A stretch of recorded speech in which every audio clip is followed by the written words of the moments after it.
Welcome to The Next Moves.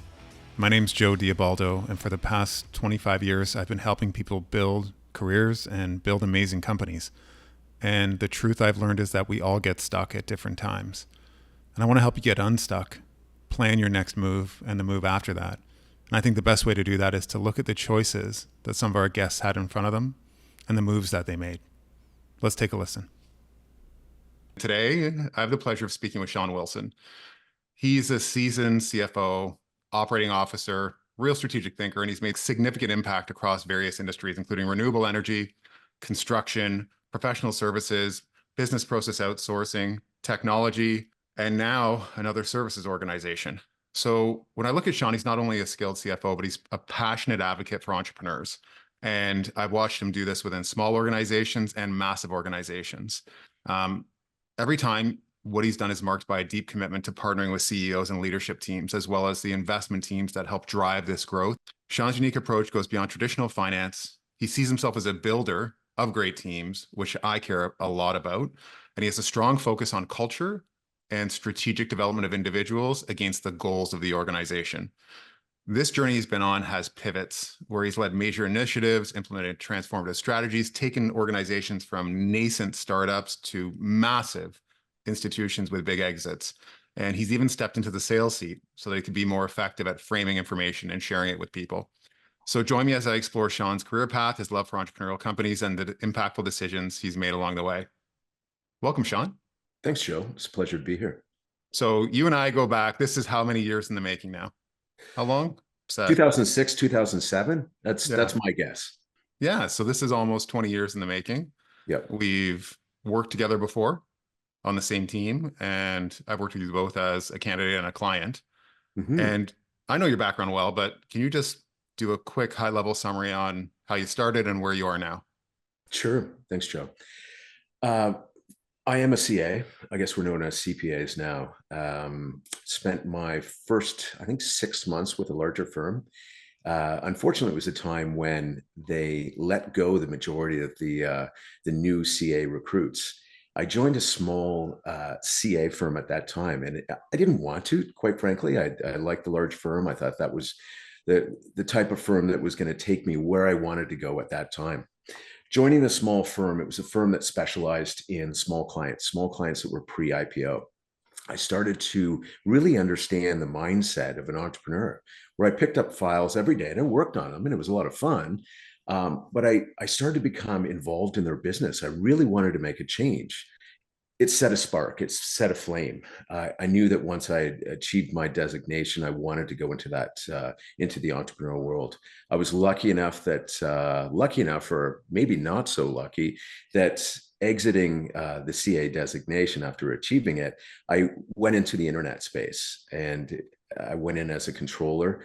During that time, it was a time that was incredibly exciting. It was young individuals. Money was flying into the company. We purchased 7 companies, and we went through the ups and downs of the internet world, where I understood what it meant, the good and bad of creating a company. The company was successful. We raised, I believe at that time, about $10 million. Like I said, acquired 7 different companies. And then the downswing happened. And the downswing happened, and the CFO left. At the age of 29, I was thrown into the CFO seat.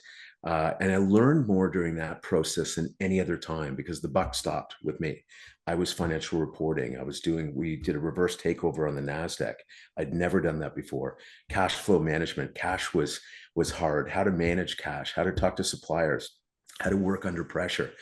The company, long story short, did end up going bankrupt, but I learned a lot during that process. And I remember the CFO leaving the company, said, "Shawn, I'm leaving. I'm sorry to leave you with this, but I'm going to tell you, Shawn, you're going to learn more in the next year than you will in 5 years." And he was absolutely correct. A sort of a corollary to that is the company ended up going bankrupt in a later career. I ended up buying back the shares of that company, doing a reverse takeover, or not reverse, a reverse stock split, buying that shell. And I became, for a small period of time, selling shell companies on the NASDAQ stock exchange. So when people say things happen for a reason, they do happen for a reason. And one of the reasons why I enjoy startup companies, because you never know what's beyond the next door, what's around the corner. And that's one of the reasons why I've enjoyed it. I ended up from there, I ended up working for a large company that's now known as Harris. It's a multi-billion-dollar company. And the CFO knew that I enjoyed acquisitions, and he put me into the acquisition world. So during that time, I lived in Kentucky for a while. I lived in Palo Alto for a while. I lived in Kenosha, Wisconsin, some of the least sexiest places in the United States. But what I really learned is how due diligence, how to buy a company, how to do due diligence effectively, how to be parachuted into a company and immediately earn respect of a team. Spent some time there, and from there, side point is I've had the luxury of, I think I've written a resume. Actually, I know, not I think I've written a resume twice. Once for my first job, and I actually did for my last gig. But the rest of my periods of employment have been through relationships. I got a call. I believe I was in Kentucky at the time, from one of the board members of the internet company I work with. He said, Shawn, I'm starting a new company and I want you to come on board. And there was nothing there. I felt like Jerry Maguire when Jerry left the office and he said, come with me. And for some reason, I was Renee Zellweger in this one. Oh, that's funny. One of my favorite movies, by the way. But I jumped on board. I ended up getting there. They had a half-written business plan, and long story short, we finished that business plan. There's three of us, and we raised money with the likes of CIBC Capital, Morguard Securities, CI Funds, and TELUS. And we were giddy. We had a business plan, and at that time, I think we had $5 to $6 million in the bank, and that was it. We rented a small place. We had tables that looked like we were in a 1970s police movie, staring at each other, and we sort of didn't know what to do next. We ended up selling to a multinational, and I can't remember the return for CIBC World Markets, but it was definitely a trophy in their private equity portfolio at the time. Post that, I ended up I had another call. It ended up being with someone that I work with at an MCCI, a senior executive at TELUS. And they had sold us somebody, or actually I had sold to them the concept of selling to us equipment with essentially zero down. And this individual moved on to private equity, and they called me up and they asked me to meet them at a restaurant. I'm not sure if it's still around in Toronto, called Jump. And It is. it is? Okay. And so I sat down. I still vividly remember this. Love this individual, still one of my favorite individuals. And he sat down and he began to tell me about this concept, how the world is changing. Everything's going renewable, and energy is transitioning. And he literally pulled out napkins and he started drawing his concepts down. And once again, I find passion infectious. I said, Dave, who's on the team? And Dave said, well, it's me, and it would be you if you accept. And I said, okay, okay. That sounds like a great team. It sounds like a great team. And I go, before I say yes, I said, show me the business plan and show me the financial model. And he goes, Shawn, that's why I'm talking to you today, because you've got to build that. Long story short, I love the idea. We spent 6 months, no pay, working in my home office, building a business plan. And we spent, my memory's not that great, but at least 6 to 8 months pounding the pavement, both in New York and in Toronto and Bay Street, to raise capital. We ended up raising, the early stage capital is all around the same. It's always between 5 and 10, somewhere between 5 and 10 million. And once again, we had $5 and $10 million in the bank, and we had managed to convince 2 other people to join. Once again, 4 people. And what's next? That energy level, when you've got money in the bank, you've got this huge dream ahead of you. It's so empowering. It's like a drug to me. And to me, people always ask me, why do you like what you do? And I said, well, I love my job. I mean, imagine this. Imagine being a little boy and you're going out to a clubhouse with your friends, and every day you're thinking about, what do you want to do next? That's what being an entrepreneur is all about. You go to the clubhouse every day and you try and move the yardstick, move the meter stick a little bit further every day. And that was AMP.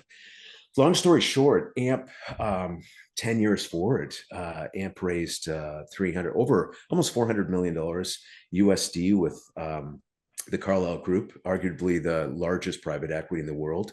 We've raised billions of dollars. We're in, 12 different countries. I can't even count them. It moves so fast. Moved from solar to wind to battery to hydrogen to AI technologies.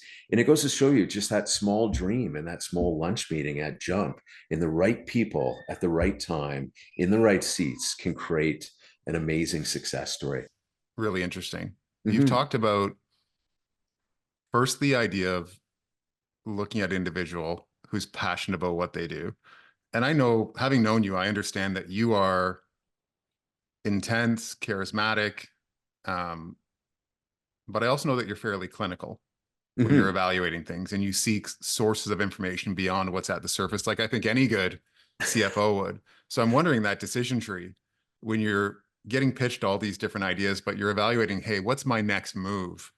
And I have all of these things. Like, how do you build that personal scorecard when you're meeting this person who, because there's some very good pitch and spin that can Yeah. happen to all of us. Like, I've been on the other side of it when people are selling to me. You're talking about making a massive career move and you're established at this point. So, how do you take the measure of people? I look for honesty. I look for things that are measurable. I do my own research. I go back after that meeting with Dave. I didn't say, yes, I'm in right away. I started to do my own research to understand, is this really an opportunity in the marketplace? Who are the players? What's the capital required? After that meeting with Dave, I started to pepper him with questions. I think I probably sent him 30 different questions. And depending upon his response and the clarity and the honesty of his response, and that was my decision criteria. He needed to be clear. If he didn't know, he didn't know. But they need to be well thought out responses. And and there is a bit of gut to it as well. I have been in this space for a long time, and I've seen a lot of pitches, and I know people how people think. I also like to see them talk about next steps, where they see this as next steps. They almost, even though Dave didn't have a business plan at the time, he'd already drawn out the next steps of what we need to do, and so it was well thought out. I'm not sure if that's fully answering your question, but it's definitely transparency, honesty, next steps. I don't make a decision on the fly. I do ask questions. I do my own research, and I definitely talk with the people around me. I've got a great group of friends. I mean, Joe, you're one of them. I asked my wife, I asked people in the business community what they think about this space and where it's going. And particularly with this opportunity, there was a resounding, this is the next internet. I heard people say, this is the next internet. And I thought, you know what? I want to be a part of the next internet. I was part of the first one. Without, Why can't I be a part of the second one? we want to be part of it without the crash, right? If we Yeah, can find yeah, these things. exactly. And Without the crash. so, Shawn, I'm guessing that when you look at your role and the choices you've made, that you've had some opportunities where you step back and say, there's a consistent theme with the people I've chosen to work Mhm. with and the people that I've rejected. And it has a lot to do with the role that you're going to play. So what are the Mhm. consistent themes in the role that you've played to these entrepreneurs? Like what's the common thread or threads in the role that you see yourself playing for those people? There's words that I have to hear, and I mean, some of these are going to be cliche, but they resonate with me. One is discipline. So part of my role, and it's not necessarily the entrepreneur having, they need to have elements of discipline. Definitely, I see my role as taking the goals and objectives of the entrepreneur and operationalizing them. But they need to have discipline. I think in life, you need to have discipline, whether or not it's working out or your job or your relationship. The next, there needs to be accountability, the sense that that you make mistakes, but we are going to measure success by KPIs. We're going to measure them by numbers, and I need to start. I need to. Sometimes it's not in conversations; it doesn't come out right away. But people need to say that we're going to do this by then, and we're going to measure our results. Clear objectives. one of the rules of as a CFO is to interpret the objectives, because they're not always clear by the entrepreneur or the CEO, and turn those into clear objectives, and then have those objectives cascade throughout your team. A plan, definitely a plan, and plans change, but someone that has, we agree on that we're going to create a plan, and we're going to stick to the plan until we've proven that we need to augment the plan. Also the belief in getting the right people. And there's a lot of, I think probably anyone that listens to this, or anyone that's been in a business class, has read the book Good to Great. But the belief in the right people on the right seats are going to create the right company. And so I need to feel that a bit. And those are commonalities of all of them. So we've had definitely accountability, discipline, the belief in getting the right people, the belief in a plan, in measuring our success on that plan. When you look across these moments where you've gone through the other side of the curve, the decline, and early in your career, Yeah. I want you to explain for people that are listening to this, what are you learning on the down? Because everyone talks about, I want to go to growth, but I've been in meetings with companies, and we help companies that are going through restructuring. And at the end of it, yeah, it's stressful, but people come out more fully formed if they get through it. So what happened when you're going through that decline? You're right, Joe. I mean, I probably learned as much on the decline as I've learned on the upswing. I've learned, first of all, what can create decline and what creates chaos, and specifically in growth-based companies. So I've joined companies, whether or not they're greenfield or they're at some sort of inflection point, where I find some of the problems. And certainly with my first experience was that it wasn't the discipline to be the best at something. There's so many, this is a term that I actually learned from you, Joe, is shiny pennies out there. And people take a shotgun approach. They see something over here and they want to do that. And there's a lot in a space. It is, regardless of what space you are, you're always going to see certain things that you want to attack. And so you end up spreading yourself too thin. And that was definitively one of the reasons of the decline of my first endeavor. But in terms of what I did learn, is how to handle stress, how to prioritize, how to really sit back and say, I'm going to go insane if I don't learn how to prioritize. And prioritizing to me was, it was always close. It was closest to the money. It was understanding resources versus reward, and learning how to calm yourself down in a very, very chaotic, hectic downturn.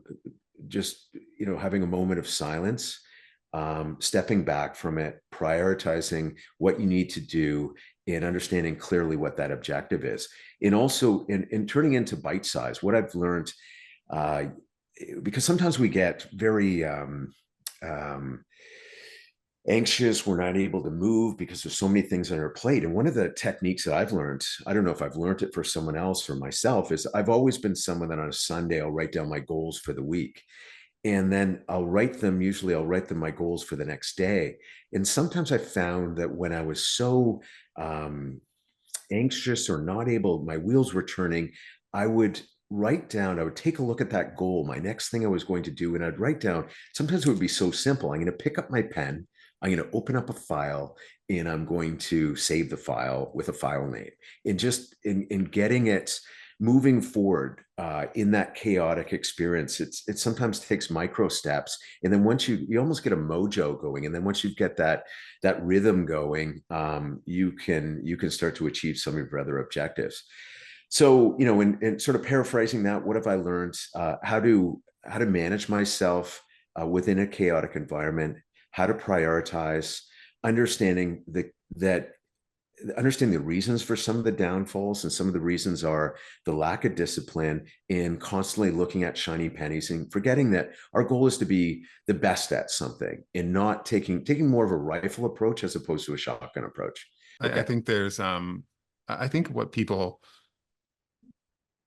we're all living our lives and we're all experiencing things real time, and a company going through distress, we as individuals feel invested in it. So it does affect us personally. And you mentioned something the toll that it takes on you, on the family.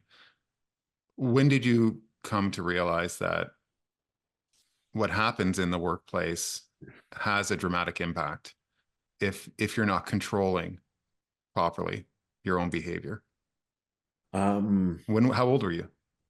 I I recognized that a couple times in my life, and there's certain things that I do very well, and there's certain things I think we're always trying to manage that chaos.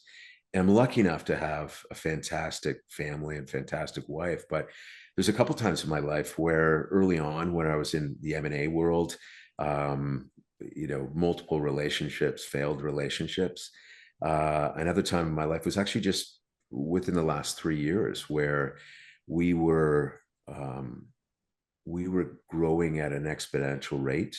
We had massive amounts of responsibility to stakeholders in the multiple billions of dollars. And as a CFO, I, I, I sometimes you take things to a certain degree personally. Um, I don't know if this was the cause, but I stopped learning how to handle the stress, and it became overwhelming.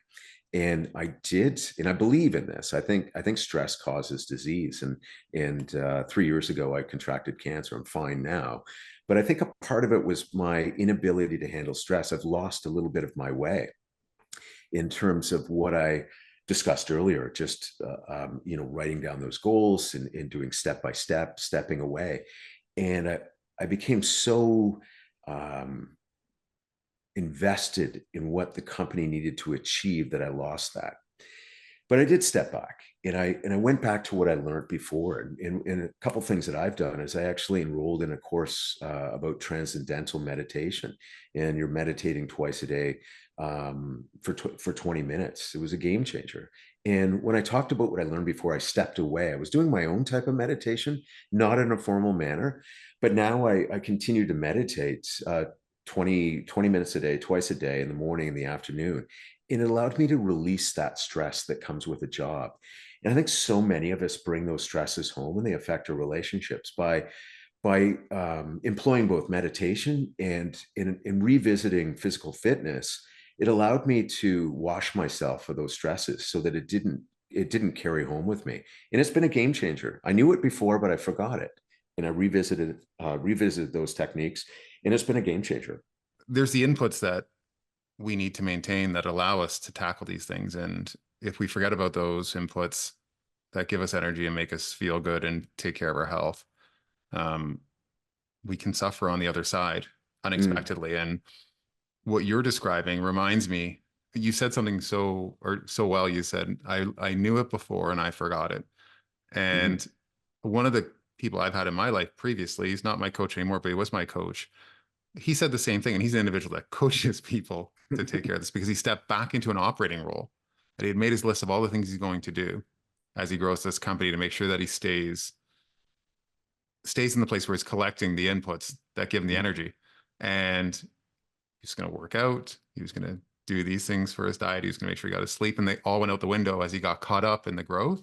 mm. And then it hit him like a freight train and took him down. So these are individuals. We all know this, and sometimes we just forget it. So I like the fact that you framed it that way. I one thing I think people forget about is, and I'm just writing this down, is we always have to remember to put ourselves first. Everything we I mean, it sounds selfish, but we're the only person that can look after ourselves. So we need to always remember to put ourselves first. Am I doing this? You have to get something out of it. So I do believe that we have to remember that physical fitness, that mental health are meaningful, and put ourselves first before anyone else. And that's what, for me, that's something I forgot. And hopefully your colleague your mentor has remembered that. But I always try and remember, put yourself first and do things that are right for you. When you look at or look across your career, I always look at the idea of getting stuck because I think we all get stuck sometimes. And Mm, that's why I want to do these conversations is so people can see themselves at a moment in time in someone else. As I'm mm, experiencing things, I can hear this person talk about what they went through and how they got unstuck. And we all make choices that put us in certain positions. And I'm wondering where you found yourself professionally stuck And what do you do to start moving forward? How do you take the next step? How do you create momentum of a positive kind to get you out of where you are? Hmm, that's a good one. I definitely definitely been I've been stuck before. We were stuck every day. There's issues that we deal with every day, but there are times when you feel that you can't make a change, that you're um, um, that whatever you do is not going to be effective in changing the company or the people or the process in the right direction, and you do stumble. And what I've found is don't deal with it by yourself. Um, Ask colleagues. I engaged sort of a work mentor, I'm not sure the right, and to help me look at things objectively because I wasn't coming up with the answers. I think everyone in life should know we don't have all the answers. So, and sometimes we need others to communicate what our problems were to others so that we can help us look at things objectively. I find these conversations incredibly helpful too. Mhm. Just like either watching two people talk or doing it with someone else in this format and listening to what they've gone through. It's my own little kind of mentoring that I get for myself. Question for you. I think one thing that I want to ask is related to your experience in private equity. And the Mhm. reason why is you've been in organizations that were complete startups and Mhm. then small founder driven organizations that hadn't taken capital.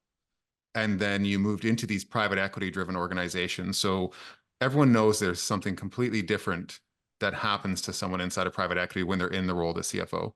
So what was different about it? Mhm. What were the gaps that you had and how'd you close them? Yeah, I mean, I think almost every company I've been involved with has had some sort of influence by private equity, and it is a game changer when you're a growth based company, either startup or at some sort of inflection point. Everyone wants that big private equity check, but you also have to be careful what you wish for because it is a big change.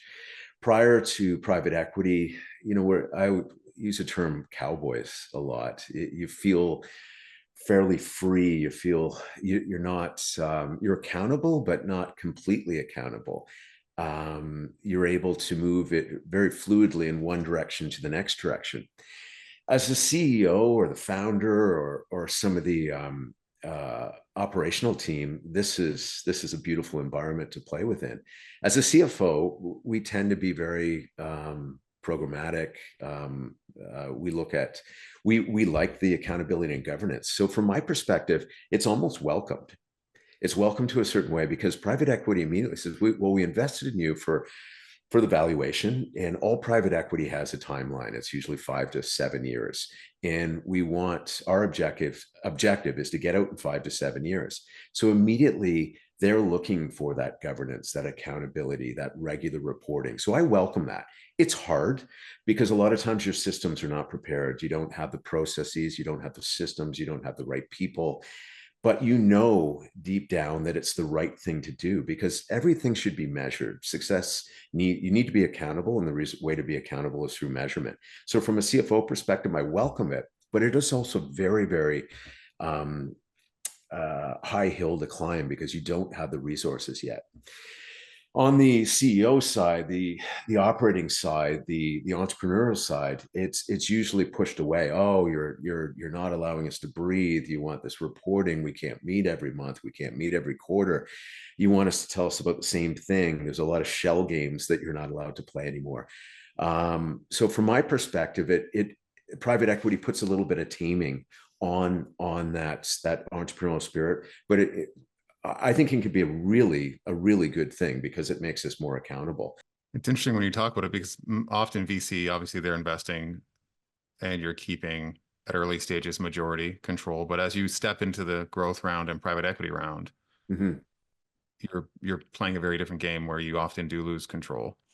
And that's critical that the right partner is on board in It, it, terms of the alignment of the goals. I would say 100% getting the right partner on board. There's so many opportunities I've or experiences I've had where at the you thought there was the right partner, and then you almost become enemies at the end of the day. And it doesn't have to be that way. And where else, I'll step back because there's something you said that I really wanted to comment on. Anyone that's going after private equity, it is materially important that you're looking for a partner. They need to have the same vision. They need to have the same passion. It's almost like you're hiring an employee and you're hiring a senior executive, because you're going to live with this person for the next 5 to 7 years. So that is of paramount importance. Even though even if you've done that, you have to realize there's going to be ebbs and flows in that relationship. You are going to have fights. But it's important to maintain those communication channels, understanding their point of view, having them understand your point of view, and ensure that you're clear and transparent with them, with good news and bad news. Because private equity, it feels at times that private equity is working against you, but at the end of the day, their goal is to create value in this organization. Theirs is to get out in 5 to 7, but it still is to create value and pull from them. It's almost like a marriage where your marriage is not always going perfect. Figure out what's going wrong, rebuild that relationship, and don't be afraid to ask them for help. Was that made available to you? The access to the other two things, the access to the teams that support operations within the private equity fund, or also with other portfolio companies? It is, if you ask. I mean, most entrepreneurs in most groups that have had success, they're stubborn. They believe that they can do it better, and they're afraid to ask for that help. And they're afraid that it'll be looked at as not executing on the plan, or a small failure. The reality is, if you ask for the help, they're always going to help you. They have a vested interest. They're bonused. Their portfolio depends on it. And I believe in just being transparent, like we talked about before. If you're having a problem with your your professional life at work, or you can't address a problem, don't be afraid to ask for help. And I think that's, as an organization as well, ask your private equity for help and assistance, and make your problem their problem, and together sort of identify the problem, discuss, and create solutions, and make them a partner again. I want to talk about your perspective on talent. Mm. And you see yourself as a builder of great teams. Mm-hmm. Or actually, you're fairly humble about it, but that's what you want. You want to build great teams, and you want to build great cultures within these teams. And I know that as you obsess about this, you've gone through your own development. And I'm curious, like, what's your approach to this? Like, how do you actually approach evaluating what you have, looking at what you need, and then making it happen? When I do look at the culture of the company, fast moving company, and there has to be the right kind of people that can perform within that environment. I look at differences in personality. I like a team that has different personality sets. And then I look at and so when I'm hiring, those are some of the criteria. I look at the objectives of a company. Any well-run company should be objective based. There's a program I'm running right now called the EOS, or Entrepreneurial Operating System. And it starts with creating the objectives of the company. And those objectives then cascade down to every single department. And then I look at the departments that have the most influence on the corporate objectives. From there, I prioritize. What is that, what does that group need to look like in order to meet the objectives of the company? And then we act quickly and swiftly, short to fire, long to hire, because that's what private equity wants. Interesting. That's an excellent frame. I'd ask the question, like, how important, when you're looking across the organization, how important is it to have that chief people officer, CHRO, already in the organization when you join? Do you find that that's important, or do you find that you have to make that hire quickly? And I've got different opinions on that. It depends where the company is.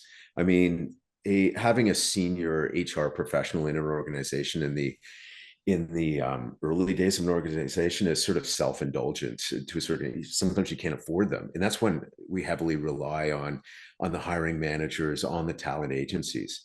As you get larger, I think it's very important to have those senior positions in place. So maybe that answers your question. I think it's a timeline of growth of the company.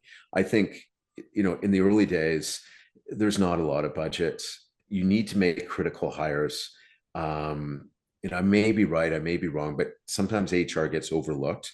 So if you have good hiring managers and good hiring policy and protocol, you can rely on some of the talent agencies. As you get larger, I think that position is a key position within the organization because it helps. Culture is not created, or it's sort of inherent, but they're helped to manage that culture and make sure that the culture is within the framework that you want. They help to formalize policies that are somewhat there in the early stages, and I think it's very important. They streamline the hiring process. They work with the talent agencies. But in my experience, I'm not sure if it's right or wrong, but the senior HR professionals has not been at the forefront. It's usually someone that comes in a little bit later on. And in my opinion, in my experience, I've relied on a lot of the external agencies to help us in managing that hiring process. When you look across the landscape and you say these industries are ones that I see either A, I have interest in them, or B, I have a perspective that they're going to perform well. So you've been in so many industries. So Yeah. I'm naturally curious, like, what are you looking at now as you look across the Canadian landscape or the North American landscape and say, these things look really interesting to me? Understanding that you have a personal interest in real estate, let's let's carve that one off for a second. But as you're looking at it clinically from your lens, which industries are you keeping an eye on? When I look at a company, I could look at any company and find something intriguing about it, what we can do different and better. But in terms of areas where I personally think there's going to be material changes specifically to with AI involved, the ones that I'm looking at are definitely health. I met with an individual 2 days ago in which they have a technology that can hook up to your phone that can understand biomarkers by a quick blood test that can be read through your phone. I think AI within health and actually understanding, with the smartwatches that we wear, they're going to start to understand our health positioning currently and able to provide that data. So it's a data as a service will start to happen a lot. I see definitely which the industry that I just left is transformative energies, whether or not some sort of renewable or battery, definitely in the hydrogen side, but not just in the hardware side of it. Actually, bringing AI into the way that we look at energy, how we use energy, where it's needed, and being smart and creating a brain in terms of distributing that energy. But then again, back to my original point, I think, what's this guy? The guy from Dragon's Den said it best. He said, if you're not using AI, you're going to be left behind. And I thoroughly believe that we should all be looking at our businesses, whether or not it's a spoon or we're building cups, or in my new endeavor, which is in the auto sector. And we're looking at what do we do now that can be done by AI? And I think it's important that every industry doesn't just look at AI from, the letters AI, but starts to dream and say, look, how can we build if we're going to dream and we put no parameters on the way that we do this, how can we do it better? And then does AI address that?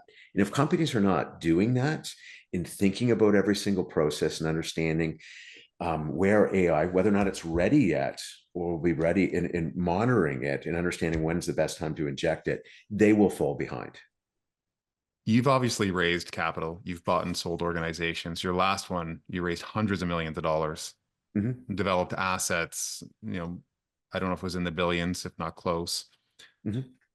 What's it like now raising capital to do what you want to do?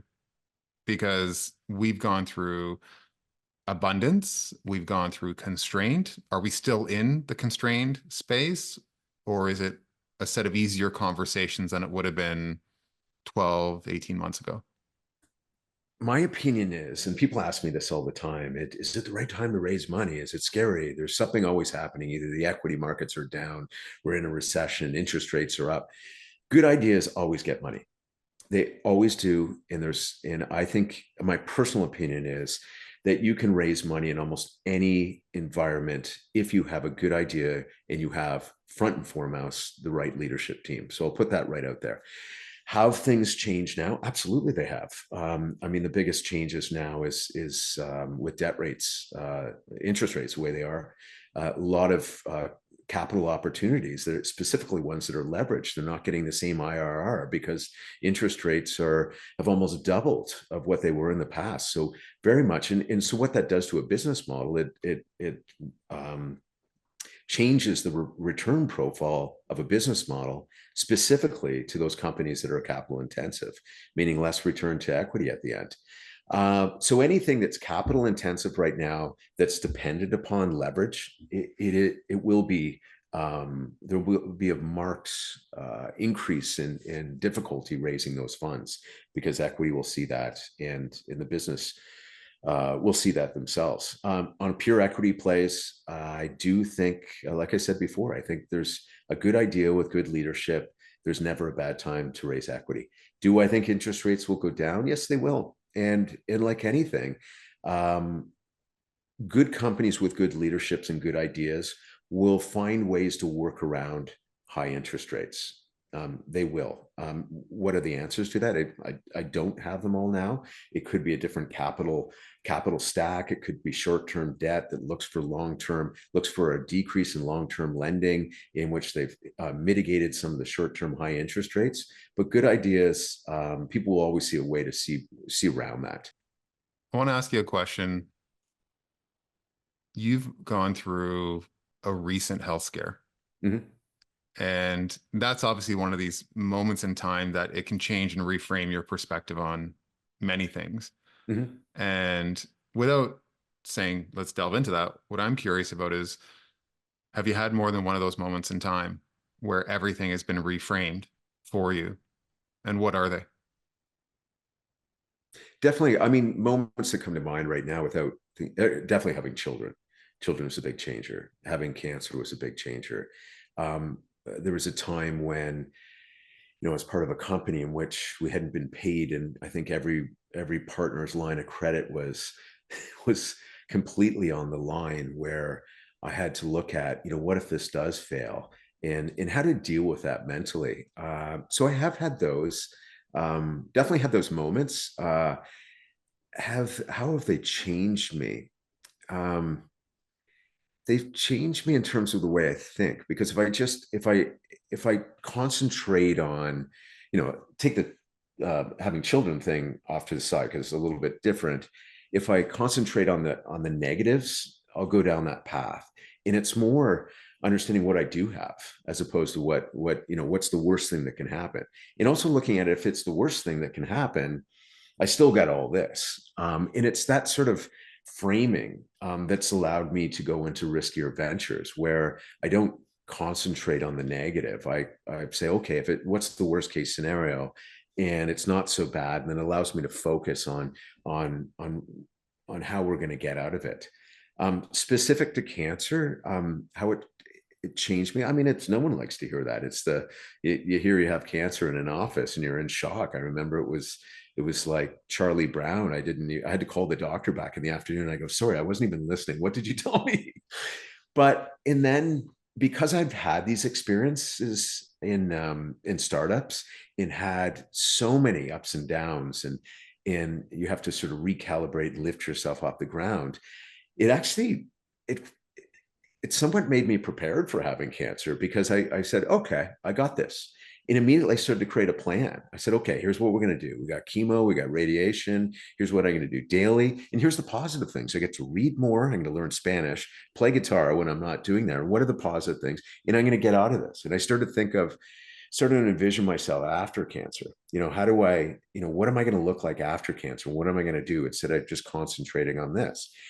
And then I think, what do I need to do to get through this? And that's when I started research into meditation, transcendental meditation, and make those changes. So the startups actually helped me and prepared me, even though they may have caused it, but they helped me prepare for adversity and how just to get back on your feet quickly, understand it, and make a plan to get out of it. And that's what I've done my whole life. And that's how I treated cancer. It's interesting how you say they're both causal and informative on how to deal with them. I don't know. I'm not a doctor. Yeah. So we're dealing with people that would often, when I say we, I'm talking about my team, which is like everyone's looking for the accelerator. Like I think if I'm going to ask Shawn Wilson an opinion on something, what I want to say is for people that are in these non-leadership roles that are looking to make the jump, like what do they got to get right to cultivate that leadership skill? Like, is it about number one, raising your hand when the opportunity is there? Or B, is there a ton of prep that happens ahead of time? So when you raise your hand, you're recognized. Like, what are the things that you look at and say, if you want to lead and you want to manage, try to get these things right or try to get these skills built? Be the best at your job. Be number one at your job, and then go beyond the call of duty on that job. But then it becomes a self-assessment. We all have to do this, and we should be doing this every day. It's just assessing our strengths and our weaknesses, play to our strengths, but address our weaknesses, and figure out ways external to us that can address some of those weaknesses, whether or not it's a job mentor, whether or not it's Toastmasters club. I actually went to Toastmasters, I think when I was 23 years old, and I knew that I wanted to be a great public speaker. I'm not sure I am, but I did. And then I went to that. I also did a cross country MBA for the Law Society, where I went across Canada, spoke in front of 500 people. Scared the hell out of me, but do things that scare us. And you've probably heard that every day. Do something every day that scares you. So, and that's really looking at ourselves and saying, play to my strengths, look at my weaknesses, and what are the things I can do to I don't know what the right word is, but to address those weaknesses. It's excellent. And I actually want to ask you a follow-up question on that, because you said be the best at your job. What I want to ask you is, if you can think back to young Shawn, Mm-hmm. the little lad, Yeah. what was Shawn, what would people say Shawn was awesome at or the best at? Like, what was that domain that you had down pat besides entertaining people? So, and there's two things that come to mind right away. I definitely, I would say my father instilled this in him. All my brothers, doctors, scientists. My dad had a work ethic. Is definitely work ethic, and I know it sounds strange, but just having a strong work ethic. And the next is being inquisitive and going beyond, specifically in our profession, beyond the numbers. So many people just compile something, but they don't want to know why. So really always being inquisitive, ask the questions, why is this happening? Don't just, if 1 + 1 comes out to 2, really understand why it comes to 2. Is it always going to come to 2? And that sort of inquisitive nature allows you to build your understanding of the job, build the understanding of the company, and combine with a work ethic. That was sort of young Shawn, and that was a big part of it. I was always curious. I find that there's a moment when I'm speaking with people that they have the conversation with me like you did about the spoon, which is I can, me as well, I can fall in love with any business. I can seek to understand what moves it, like getting the insights around what drives the business, what's the commercial model to it. And I think that's part of what you're drilling at, which is that curiosity to just keep peeling and saying, why, what changes if we make these changes, and how might it work differently with these things? And combining that with a work ethic lets you do that faster and build an understanding of these companies. I find that addictive. Like I find peeling the onion on commercial models and understanding how businesses function, operate, or people function and operate. Okay, quick hit for you. Yeah. What advice would you give to younger Shawn? One thing. I would say, don't be afraid. Put yourself out there. I've always put myself out there, but put yourself out there more. Be risky, and be risk doesn't mean just being in a business venture. It means you're in a meeting. And how many times have we been in a meeting where no one asked the question, but later on you're at the water cooler and you go, I really want to know why it was this. I just didn't understand that. You go, yeah, me too. Well, be the person that says that, because someone else is thinking it. And I would have done that a little bit more in sort of getting that bravado out earlier on in life. Well, what were you afraid of? Why didn't you? I think it's the same thing everyone is. Well, it's just rejection.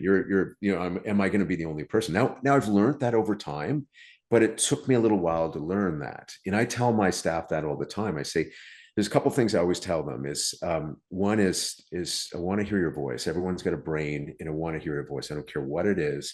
I mean, there's a reason why things are cliche. There's no dumb question, but just say it. Just get your voice out there. You're not obliged to say something, but if you're thinking it, saying it, because we can all learn from you. And the other thing I always tell individuals are, specifically in the finance world, I said, think of yourself, and it's sometimes a lot of my middle managers, and is think of yourself as a process engineer. We're smart professionals. I want you to look at your processes and figure out how you can engineer them in a way, whether or not it's AI or other, to spend less time on them. Because you want to switch the amount of time that you're doing process versus cerebral. And I want to see you doing more cerebral and less process. And let's try and get your job done. I don't care if you work less hours, but more time on the cerebral side. I love that. I know I moved, it changed a little bit there, but I loved it. These organizations that you've been a part of, you've taken them through massive transformation. That's hard. How'd you get everyone aligned? Like, what'd you do? What are your thoughts on it? And whether it's looking from change management or design, what is it? How'd you do it? Any company that I've been involved with that's been successful has had some clear objectives. What are their objectives, whether or not it's measured on a quarter or a year. And every company should have those objectives. We talked a little bit about this earlier on, but cascading those objectives down to every single department. All those objectives should be able to be sort of disseminated, unpackaged, and turn into measurable objectives for that department, which brings it. So now you've got connection, and all those objectives there should be a way to measure them. And once you have measurement, people can understand their impact on their department objective, how it affects the company's objective, and then you have transparency and clarity in how we manage their performance, and they'll have that full understanding. So if you can get that sort of that loop, you're going to have alignment. And when you're implementing change and you tell them why they're going to why we're changing, full transparency, how it affects their divisional objective, what affects the company objective, you're going to have buy-in. I would guess for some people, it'll be the first time they've been through that process, that they're experiencing. Here's the organizational objectives. Here's how we cascade these through from leadership to senior management to the associate level to front of house staff. And that in itself must feel strange for people because they're like, I've never had this kind of access before. I've never had this kind of insight before. And there's a line that I've heard, which is like, no one at the front line has ever felt that they've ever had too much information about what the company's doing. They always feel in the dark. So how do they process that when you're coming at them for the first time to say, hey, here's the goal, here's what we're doing. What do you observe? Do you observe absolute terror, or do you observe like, this is amazing, or is it a spectrum? Always empowerment, always just thank you for making me a part of this. It's never. I was at a company that I was asked to join in, a growth company, and they had incredibly poor morale. They had a massive amount of turnover, and they felt like they were in a vacuum. And I said, my job as a leader is to be that conduit between their objectives of the company and make you a part of it, so you understand what you're doing and how it impacts. And I said, I'm going to share everything I know with you. I mean, there's always got to be some limitations, and there are some pieces of information that are confidential, but the majority of it, they should know. And they become empowered. They go, we're really doing this. Some people didn't even understand what the company was doing, how it made money, what some of these decisions really mean to them. And our job as leaders is to empower folks when they come into the work every day. They should feel proud to work there and know what they're doing every day, how it adds to this objective. And I'm not just punching in this number.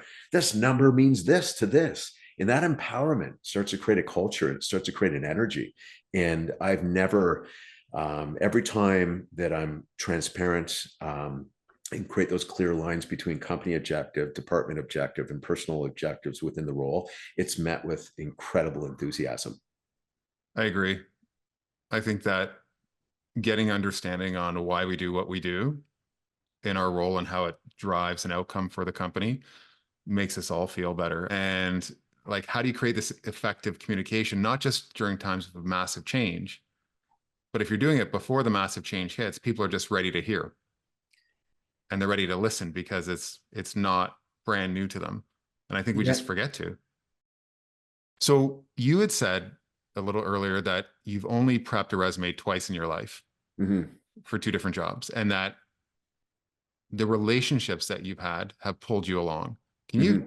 talk about that? Like, what do you mean? What's Um, happened to you? yeah, I think it's back to there's a question you asked a little bit, how do you climb up the ladder? And I said it was hard work, it was go beyond the numbers. And if you do that, people remember you. So all my jobs, it was, I would come on as a CFO, the CEO that was involved in another gig hired me. There was someone on a board that hired me from the board for another initiative. And it was, one is never burning bridges. But if you do your job well, you're inquisitive, you'll make an indelible mark on the people around you.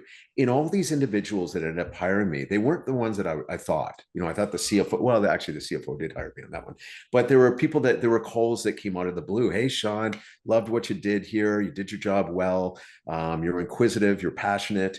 And they didn't say that. That's me saying what they may have said. It's my own self-assessment. I think. But at the end of the day, by not burning those bridges, going beyond the call of duty on your job, being inquisitive and passionate, that it's like an aura around you, and people pick up on that and they remember that and they want you a part of your team. The other thing is just being a team player, being a part of a team. There's one of the books that I don't think he ended up ending his career that well, but there's a book that Jack Welch did called From the Hip. But the messages I got from that are just sort of walking the floor, being a part of a team player. So when that individual, they saw you doing your job well, you were passionate, you were inquisitive, plus other people liked you, and that you were a team player. You knew how to motivate a team. And in my opinion, after 25 years, that's the reason why I received those calls, because people wanted me a part of that team, and build those teams and bring that passion and that hard work to the next venture. And I'll make a comment about something that I don't know if you realize that you do it. Um, you speak about people you've worked with real affection. Mm-hmm. Like, you actually admire them All of and them. you understand what they do well. You accept them Mm-hmm. with all their flaws because you have to, but your memory is long. And like, I've listened to you talk about certain people since we first met, almost 20 years ago. So you have an incredible respect for these people. And I would guess that they understand that. And that makes it easy to hire Mm-hmm. you when you're being competent and you're delivering and you're well liked in the organization. But they also understand that you have a real respect for what they've accomplished. 100%, a huge respect. I believe one of the things I believe is, if you're going to say something negative to someone, always say it to their face. And I don't do that. I've had conflicts with people I've worked with, but I have a huge respect for the people that I've worked with. I've had the luxury of having great teams. And what we talked about earlier on, how I look at my job is, who wouldn't want to work for a growth company that they have the opportunity to make a real difference, because it is being that it's your 5-year-old to 8-year-old self, that you're in a clubhouse in your backyard or in a forest and with your good buddies, who are the people that I talk about, and we're building something. And I'm doing really the same thing I did when I was 5, 6 years old, whether or not it was a tree house or building a BPO or an internet company or a renewable energy company. And I wouldn't say anything bad about those friends that we built the treehouse, and I certainly admire the skills that they brought to that venture, and admire the skills that the folks that I've worked with throughout the years, in how they've contributed to the venture. It wouldn't be the same. And I can honestly say I like my job. I like showing up at the clubhouse every day. This was awesome, Shawn. We're going to do this again. We're going to cover Mm-hmm. some stuff that we didn't get to. But for everyone that listens to this, we're going to do our best to highlight all the lessons and the takeaways here for you. but I want to extend my sincere thanks to you. Joe, thank you. It's been a lot of fun.